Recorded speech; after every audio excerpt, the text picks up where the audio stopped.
13410 Long Cypress Trail. We are on an architectural roof normally rated for 110 to 130 mile an hour wind speeds. It is a 17-year-old roof, 15 to 17-year-old roof that is showing signs of wear and tear as well as wind damage. I appreciate you allowing us to come out here and take a look. This inspection is done by Christian with Tadlock Roofing. We're going to highlight a few of the details as we pan through these slopes. What we have here is broken and brittleness. As you can see, the shingle is lost adhesive and actually torn in multiple places. That just goes to show you that the roof is starting to deteriorate in more areas as well. Right here, as you can see, what looks like a crease line is not. It's actually the fibers bleeding through because of the age of the shingle and the deterioration. However, those markings are what led me to find some wind damage. As you can see, the whole shingle is being pulled up here. It means it lost adhesive on this strip right here, where it's covered in the nail heads. Now what will happen is water will sit on top of those and start to rust through. The crease line is the middle line is shown there. Another way to tell is that this corner was chipped off and broken, and a big telltale sign is the adhesive loss, but the corner is being creased like so.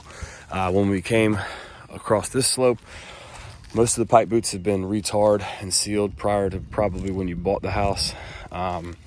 This shingle was a top shingle. As you can see, it's called a dragon's tooth here. The adhesive on the main portion of the shingle is okay. It's been resealed before, but this is what led me to find that wind damage. Panning over more, this is a whole shingle. Again, with the crease lines, you can see that there is no adhesive holding that one on. And again, with the corner. So this slope has a total of 4 to 5 damaged shingles due to wind.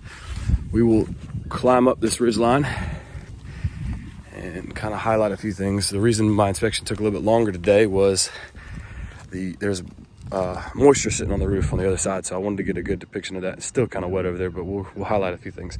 Ridge strip ventilation is what I recommend. Get rid of these off-ridge vents to help ventilate this home better, give this roof a fighting chance. You won't have those deteriorating lines anymore.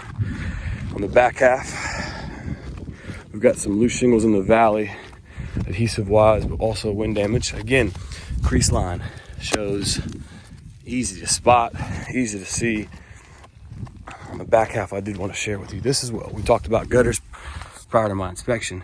As you can see, they're spiked through the actual eave metal. So these will need to be removed. The front ones aren't, but they do have areas, as you can see that one too. They do have areas of concern where how they're bracketed.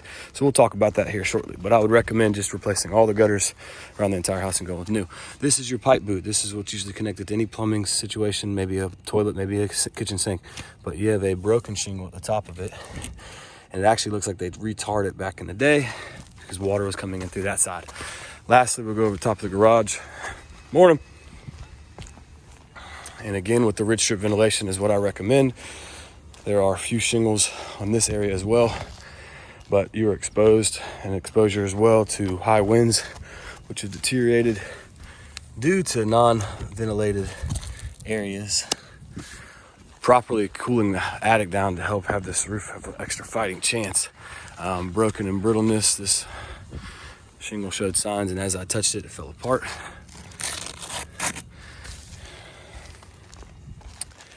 We have a wind damage shingle over here as well. Corner tab as well. Again, I do appreciate you allowing us to come out here and inspect this roof. I do wish to show you this here shortly and look forward to it. Thank you.